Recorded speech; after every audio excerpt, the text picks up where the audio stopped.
Je pense que c'est la première fois de ma carrière d'universitaire, c'est-à-dire depuis 35 ans, que je vois des enseignants s'organiser, faire la grève avant les étudiants. Quelques mois seulement après la fin du mouvement étudiant, c'est au tour des enseignants de se mobiliser. Cet après-midi, la plupart des campus lyonnais étaient donc à nouveau en grève, un mouvement de contestation contre la réforme du statut des enseignants-chercheurs.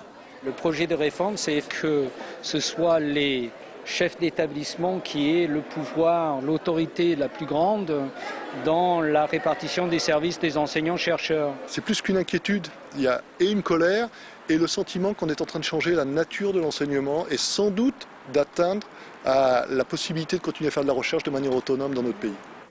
À ce mouvement des enseignants débuté hier, se sont joints aujourd'hui les étudiants. Cet après-midi, ils étaient plus d'1 millier réunis dans l'amphi-lumière du campus de Bron.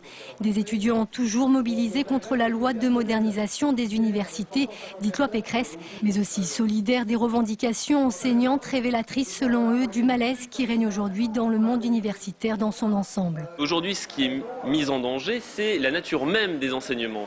C'est-à-dire que auparavant, tous les étudiants étaient dans cette situation pour, malgré tout, parvenir à obtenir, à recevoir un savoir universitaire solide.